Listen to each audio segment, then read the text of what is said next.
Assalamu alaikum ladies. So I'm doing this video, I'm sitting here on campus and people are going to think I'm crazy because I'm like sitting here like on the sidewalk like talking to myself, but that's okay, I don't really care.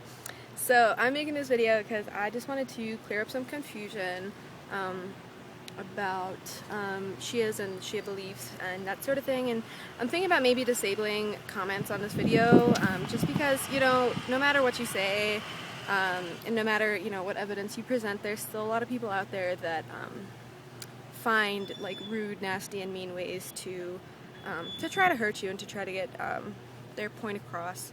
So if you find that you can't comment on this video, that's why.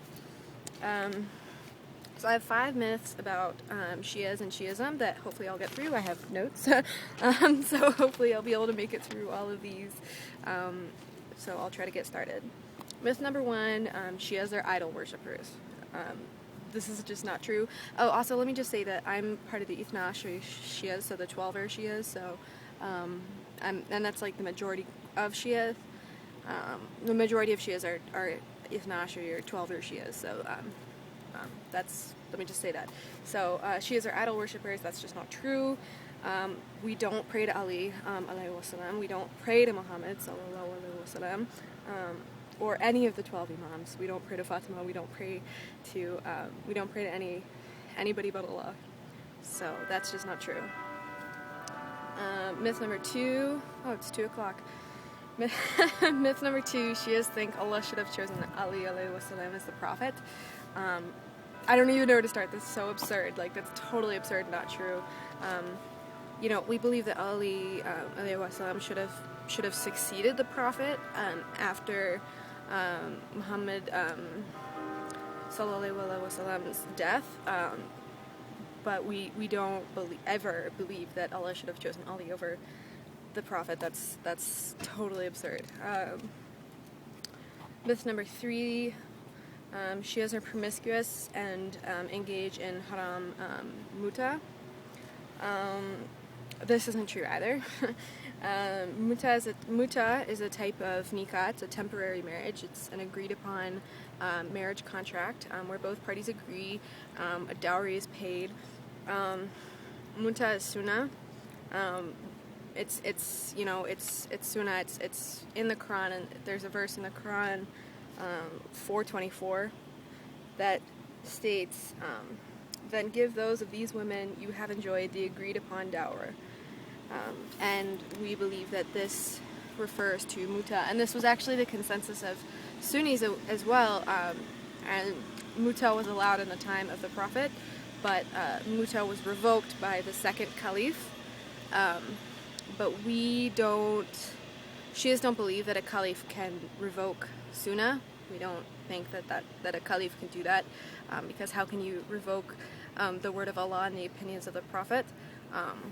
So we don't believe that mutah was ever revoked by the second caliph. So we don't see mutah as haram. And there's actually a similar act in Sunnism called misyar marriage. Misyar marriage, I don't know how you pronounce it, but it's almost the same thing as Nikah Mutah.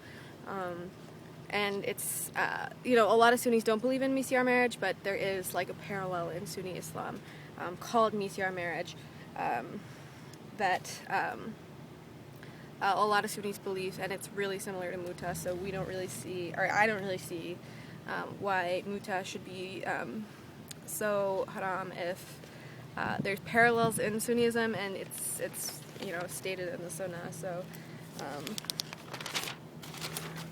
moving on. Myth number 4. Shias think that Aisha, may Allah be pleased with her, is a whore and a liar, and etc. How can anybody say that about a wife of the Prophet? I don't know if I really need to say any more. You know, there's no way that anybody could say that Aisha is a whore or a liar or any of these things, because if you say that about her and she's a wife of the Prophet, you're basically saying about that about the Prophet himself, you know, and God forbid anybody would say that about the Prophet. So, I mean, you know, I respect Aisha. You know, if I had to choose between 3 hadith, and I had a hadith from Ali, alayhi wasalam, and Fatima, and Aisha, I would choose the hadith from Ali first, Fatima second, and Aisha third. So I respect Aisha. I feel that she may have acted foolishly and she may have made some poor decisions, but in no way do I think that she is, a whore or a liar, any of those things, because there's no way that you can say that about a wife of the Prophet. I mean, God forbid that anybody would say that about a wife of the Prophet. Myth number 5, Shias are laid back and perform prayer incorrectly by combining prayers, praying on a rock, etc., etc. So there's a lot that I have on this one, and I have 2 links on this that I'll post down below that when I was researching this, these 2 links were really helpful for me, and I can't include all of the information just for time's sake, but I will link them down below so that you can check them out if you're interested and you have time. So it said that the Prophet Muhammad ﷺ used to be known to pray Duhur and Asr together, as well as Maghrib and Isha together. He didn't do this every day, he didn't do this all the time, but he did do this in, when he needed, for convenience sake, if there was times of hardship, or, if it was going to be inconvenient later to pray Isha later, or Asr later. It is known, there are hadith that said that he would combine Duhur and Asr and Maghrib and Isha. So, you can't really combine, and obviously praying at the proper time is obligatory. It's fard, like you have to pray at the designated time. And Shias believe that too. We just believe that if you miss that prayer, if you're if you're in class or you're somewhere where there's nowhere to pray, or for any number of reasons you can't pray, we still believe that it bodes well for you if you make the prayer up. So if you are in class when it's Doher, which happens to me a lot, and I'm sure it happens to a lot of you guys that are students, you can make it up later. I mean, obviously it's not going to be counted as highly or as well as if you did it on time, obviously, but you can still make it up and at least get a little bit of partial credit for it. And Shias pray with a turbah. It's a little round stone that's made from the sands of Karbala, and we pray with the turbah because it's the cleanest and most pure earth, and there are a number of hadith that claim that the Prophet says that sand and organic compounds are the most pure and the most clean.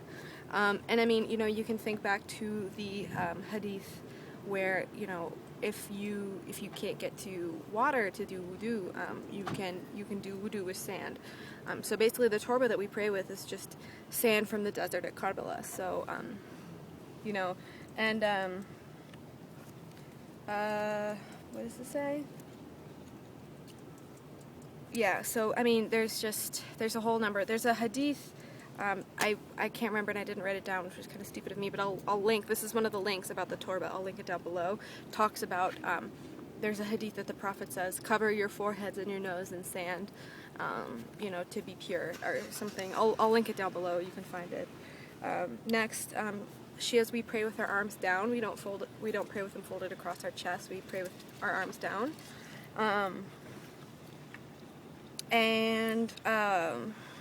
There's a lot of discrepancies in hadith about hand placement, so that's another link I'll link down below. So there's a lot of discrepancies on that. And then also we get a lot of flack for saying, we say, Ashhadu anna la ilaha illallah wa ashhadu anna Muhammadan Rasulullah wa ashhadu anna Aliyan Waliyullah. So we say that as well. But nowhere in the Quran does it say the shahada. Nowhere in the Quran does it say la ilaha illallah wa Muhammadan Rasulullah, wa Aliyan Rasulullah. It doesn't say that anywhere in the Quran, so it's just a profession of faith. So when we add Aliyan Waliyullah, it's just a profession of our allegiance to Ali after the death of the Prophet. So I hope that's it. I don't have any more time, so I hope that was informative for you guys. I hope you enjoyed it, and if you have any questions, feel free to message me. Like I said, I'm probably going to disable comments, so but that's it for now, and I hope you guys have a great day, so peace out.